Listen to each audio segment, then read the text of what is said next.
snus that are nothing like your granddaddy's chew or dip.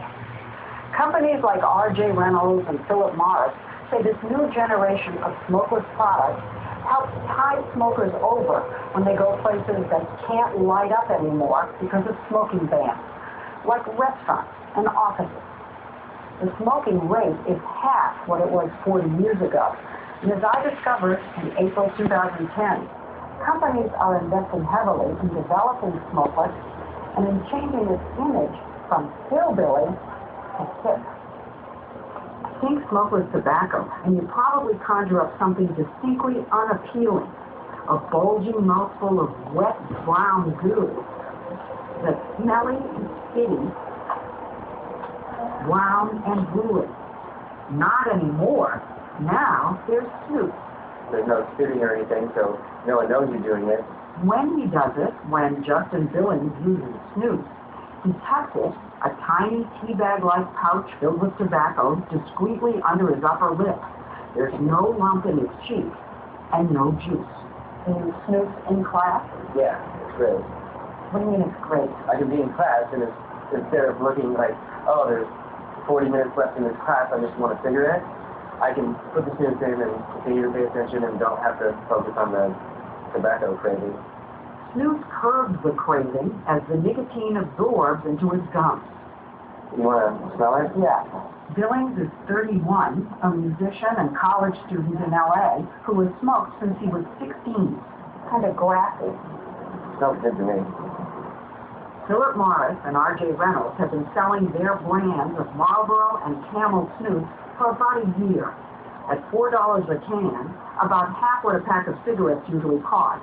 The companies say sales show that snus is starting to catch on. I have a cigarette when I get up in the morning. Here's Justin at 7 a.m. smoking while he checks his email. He used to dread being stuck someplace where he couldn't feed his habit. Now he's buzzed on nicotine practically 24/7. As he heads off to the gym, he pops in a snus. And I'll put the snus in, and instead of walking, I can jog to the gym because I'm not carrying a cigarette. You can't jog carrying a cigarette. And so you jog with the... Yeah, I jog with the snus in. And at the gym, he snoozes while he's working out. And I feel really good and healthy and in shape. Later at school, he lights up before class and snoozes during class. At night, there's more snoozing when he's out with friends at a bar.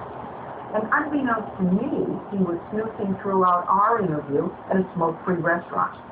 All told, he uses about 10 pouches of snus and 20 cigarettes a day. You're what they call in the business a dual user.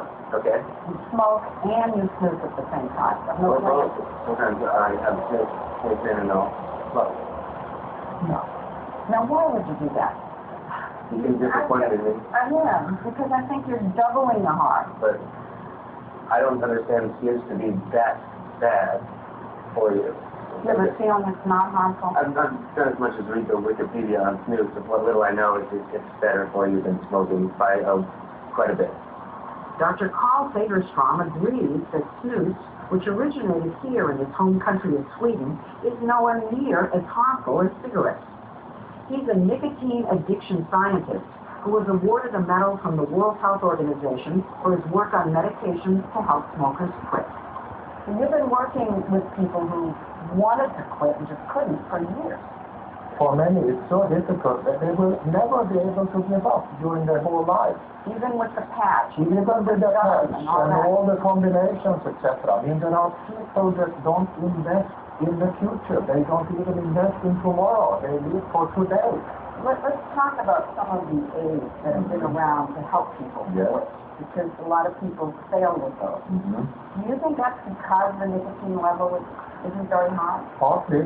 There are some studies on Sweden, and it seems that not only are as many, if not more, using snus to stop smoking, but they may also succeed to a higher likelihood than those who use nicotine replacement. And the reason for that, we think, is that snus is cheaper, more available, but it also gives more nicotine, which is what they need.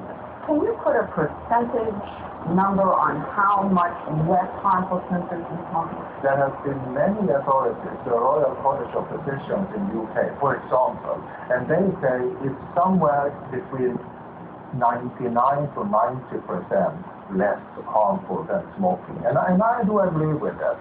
That's the ballpark.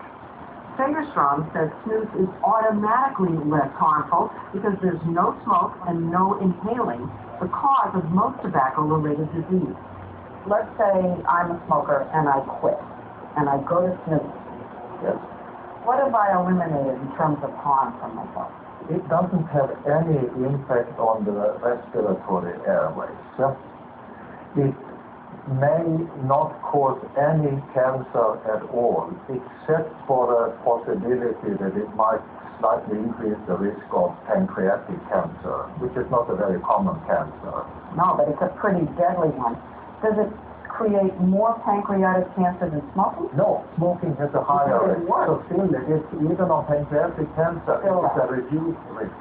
He says snus, which has the same level of nicotine as cigarettes, may raise blood pressure, but doesn't cause heart disease.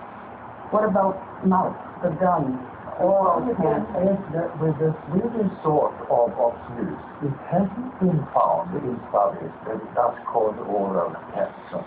Unlike American chewing tobacco that does cause cancer of the mouth, Swedish snus is regulated by the government as a food product, so the levels of toxins and carcinogens are kept to a bare minimum.